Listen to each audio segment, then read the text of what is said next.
Dr. Deb Butler, and you are listening to Thinner Peace in Menopause and Beyond. This is episode number 313. Welcome to Thinner Peace in Menopause and Beyond. This is Dr. Deb Butler, Master Life and Weight Coach, and as always, your coach. If you're a woman and you're smart and you're successful and you've been struggling with weight your whole life, and now menopause is making it harder than ever, and you are ready to make this the last time you ever have to go on a diet again, then this podcast is for you. Stay tuned. Well, hello, all my dear friends. How are you all over the world today? You know, when I get off this podcast with you today, I am going to speak with one of my clients all the way over in Sydney, Australia. And that's why I love saying hello, my dear friends all over the world, because you are all over the world. And I feel like it is a privilege to be talking to you. And today I have something different than what I've done in a long time. And lately, I have received some letters on one of my latest podcasts on urges and the difference between willpower and allowing urges. So I figured if I've gotten this many letters, there's probably a lot of you out there that could use some help on urges and what it's like to allow them and what willpower is and what the difference is. And so what I want to do is I'm going to read you one of the letters that I received. The letter is from Andrea, and she has some lovely questions in here that I think if I answer her, I think I'll help you too. So here's the letter that Andrea wrote to me. She said, "Dear Dr. Butler, I want to thank you for your generosity in posting your advice and methods on how to deal with weight loss and become healthier. I have found them very helpful. And as of early January, I had lost 48 pounds. In January, I caught COVID. And although I was lucky enough not to require hospitalization, it did cause extreme fatigue along with other symptoms. Recently, I caught a cold, which is one of the worst I have ever had, so bad that I tested twice for COVID as I thought I might have it again. The congestion, the cough, and the fatigue struck again. These two incidents led to my gaining back 10 pounds, as the fatigue has made it difficult to prepare and cook the proper foods and exercise. I've been relying on whatever is in the house as I have not been shopping. Urges, probably because I feel sorry for myself and believe chocolate will help, have been overwhelming, and willpower has deserted me. I have listened to this podcast, number 311, and that's the one I'm talking to you all about right now, about willpower versus allowing urges. She says she's listened to the podcast number 311 a number of times and read my email. So there's also, as I'm kind of stepping out of this letter for a minute, just remember all of you that when you listen to my podcast, I'm usually going to send you a letter sometime that week and give you a little bit more information on the podcast that I just talked about, ask you some questions, give you an opportunity to email me back, which is just what Andrea did. So I'm going to finish reading her letter.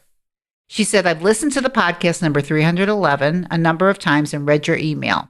I agree with you that when it comes to willpower, however, I do not follow your explanation about feeling your urges. How do you feel them and not indulge in them? How do you resist getting the chocolate or, in your case, chips? I am hoping you will be explaining this in a future podcast.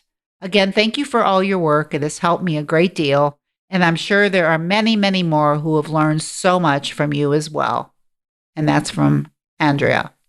So I've got a few things I want to talk to Andrea about, and I want all of you to sit back in a chair and think of yourself as me coaching you as I bring up some things that Andrea wrote in this letter that I would want to coach her on and I would ask her questions on. And I want you to see what you think about that. So one of the things that Andrea says is that she thinks that what led to her 10-pound weight gain was having COVID and then getting sick again. So I just want all of you to know that what she told me is just a thought that she has, that she believes that being sick led to weight gain over a certain period of time. And that belief or that thought is not a very helpful or serving thought because there's a lot of things that she can think, and thinking that, either feeling sorry for herself, which I think is also very, very strong awareness, but thinking that something like a cold or COVID, and I'm not taking any of these things lightly. I'm just saying that whatever you want to think about it, it's going to lead either to the right place or to the wrong place. And I think what led to her 10-pound weight gain was the thinking that she had while she was sick. And she doesn't mention that in this letter. She's just thinking, well, she couldn't go shopping and she couldn't get food in the house. But my guess is there's probably a way to get food in the house, at least in these COVID days. I mean, you can almost order from anybody or anywhere. So the first thing I'm going to say to Andrea is that I really don't believe that there was nothing in the house and she had to just eat what was there, and that what was there led to a 10-pound weight gain. My guess is that one of the best things that could happen to Andrea is this 10-pound weight gain. And I'm going to tell you why. Is because she had previously lost 48 pounds. And one of the problems with this 48-pound weight loss could be that she still hasn't strengthened her own neural pathways in certain situations. So right now, what I don't want her to believe is that being sick led to a weight gain. Unless you're on certain medication, like you could prove it as a fact that there are certain medications that cause weight gain no matter what you put in your mouth. I don't believe that this is the case. I believe in this case, her mind overtook what she put in her mouth. And I'm not lightening the effect that she was sick and she didn't feel well, which also could give you a really good opportunity to want to take better care of yourself and get better food in the house.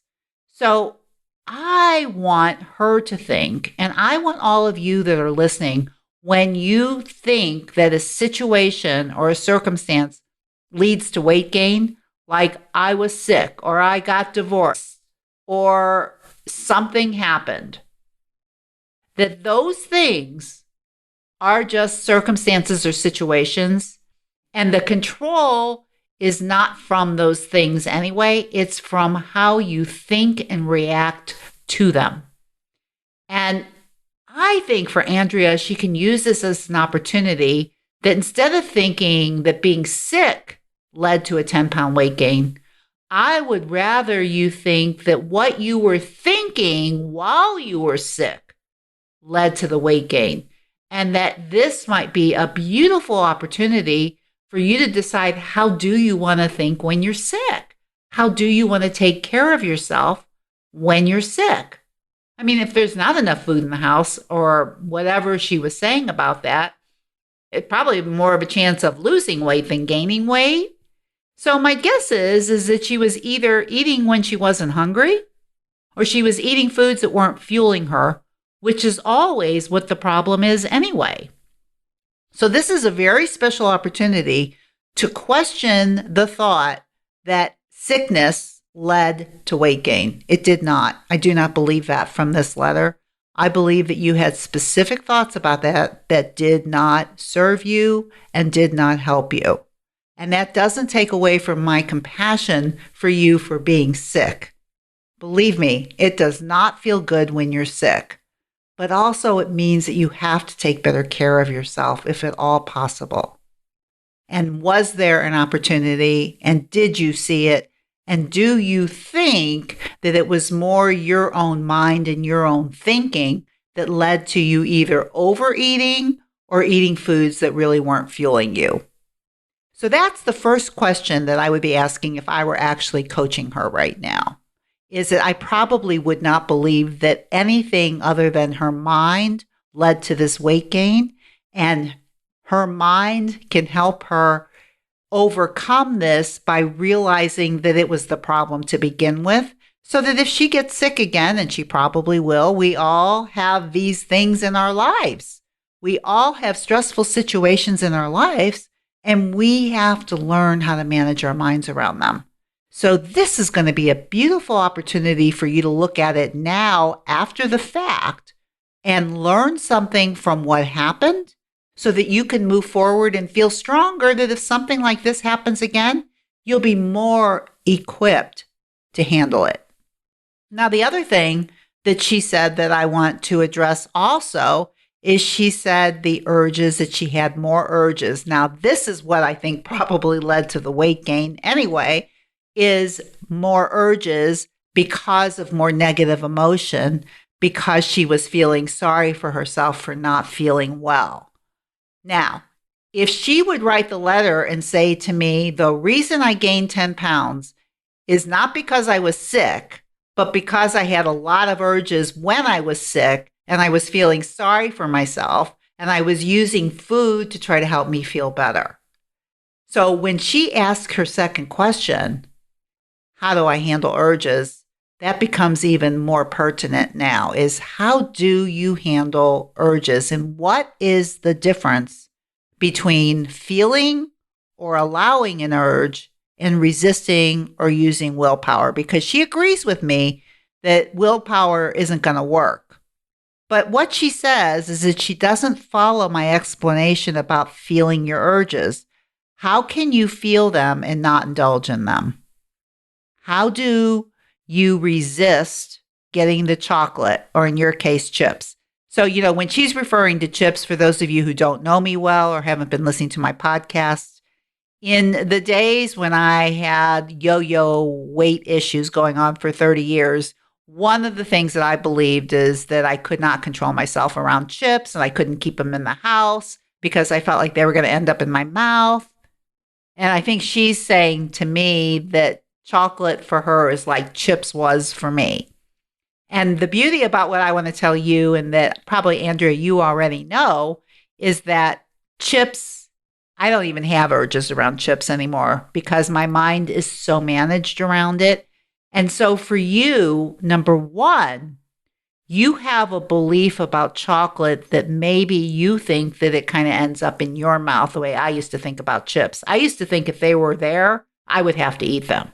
Now, if you're thinking about chocolate like that, and you're having a lot of negative emotion and feeling sorry for yourself and not feeling good, chocolate has a much better chance of getting into your mouth and into your system because of what you're thinking.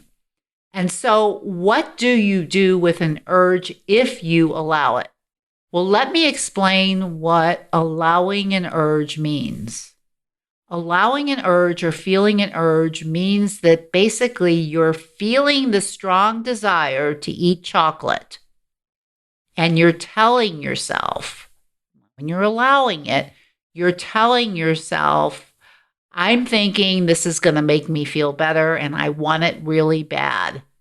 And instead of doing anything or acting on it, you just tell yourself this is what it feels like to have an urge. And it will not feel good. I promise you that. But if you're talking to yourself and telling yourself this is what it feels like to have an urge, and then you go into your body and you feel where you feel it. Because this is the thing about urges. Urges are emotional and they are emotions, which means you can feel them in your body. And knowing that you can feel them, it's just like feeling sadness or feeling anger. You're either feeling them, which means you're allowing them to pass through, and you're noticing where you feel it at. So for me, like when I feel any type of anger or when I feel any type of anxiety, I always feel it in my diaphragm. And it's pretty strong and it's pretty constricting. And urges aren't that far away from all of that, that I feel that and that it even goes up into my chest. So if I'm feeling it and I'm describing it to myself, that means I'm allowing it. And if I'm allowing it, I can't be eating at the same time. So you are sitting with yourself and basically saying to yourself, Andrea, this is what it feels like to feel an urge. I feel it in my stomach or I feel it in my upper diaphragm, and it feels really constricting. And the more you talk to yourself and the more you feel it, you also might notice that it starts to change in the way that it feels. Now, as that feeling changes, that's what we call allowing an emotion to go through or allowing an urge to go through, as opposed to resisting it, which means kind of stopping it right in its tracks, pretending like you don't feel it, like wanting to distract yourself, wanting to take yourself for a walk. Very, very different than feeling what you're feeling, allowing it. And it's almost like I have given the description of that when you're feeling an urge, it's like thinking about it like a beach ball. When you're resisting an urge, it's like holding a beach ball under the water. And the more you hold it, the more your muscles get tired. And sooner or later, you almost have to let the beach ball go up, which means sooner or later, you're going to have to give into the urge. Whereas allowing an urge is feeling that beach ball and just letting it come up, allowing it to come up and seeing it and looking at it. And when it's in your body, feeling it. That's allowing. And when you're allowing it and when you're feeling it does not mean you have to give into it. That's the difference. That's what you're asking me. Just because you actually feel the whole urge does not mean you have to eat the chocolate. I hope that makes sense, because I know a lot of you have something very, very similar to Andrea, one way or the other, when it comes to urges and also when it comes to weight gain. Gaining weight by itself can be one of your biggest opportunities that you have to learn something more about yourself. Because for most of you who are listening, this is not your first rodeo of gaining and losing weight. And what you want to do is you want to get onto yourself that when you've lost weight and you find yourself gaining weight, you cannot blame it on a circumstance because you had COVID. There is nothing you can do about it. You had a cold. It is what it is. The only control you have is over what you think and feel about it and what you do about it. And when you believe it's not under your control, then you think your eating isn't under control either, and you give it up to a circumstance or to a stressful situation. How many of the people that I work with tell me in the beginning the reason they have gained all this weight is because of X, Y, and Z? Almost everybody I work with. So the reason this letter is so pertinent is because of the same thing. It's not because of a cold and it's not because of COVID. It's because the mind changed and the thinking changed. And whatever that was, when you can see that very, very clearly, and you can see the thoughts very, very clearly, the next time they come around or the next time a circumstance like that happens, you will be much more equipped to handle it. And that is the way you make this the last time you ever lose weight again.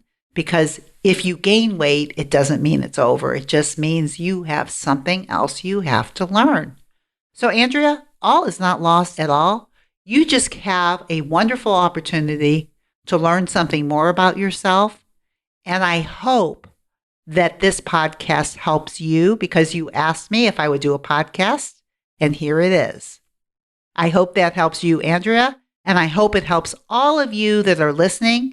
And if you have more questions about urges or more questions about anything about your journey, you can always email me at drdebbutler.com, and I will be happy to answer your email or, like Andrea, answer it on a podcast.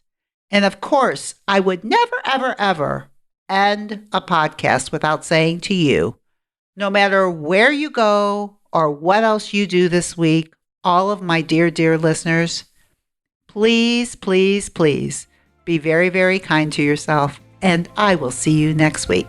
Bye-bye. If you've been following my podcast and you're loving all the tools that I teach you, but you're just not sure that you can do it or apply it by yourself, then please go to drdebbutler.com/work with me. And you can find out if the program that I do and the coaching that I do will help you get to where you want to be, to learn all the tools that I teach and be able to make it a part of your life. Just go to drdebbutler.com/work with me.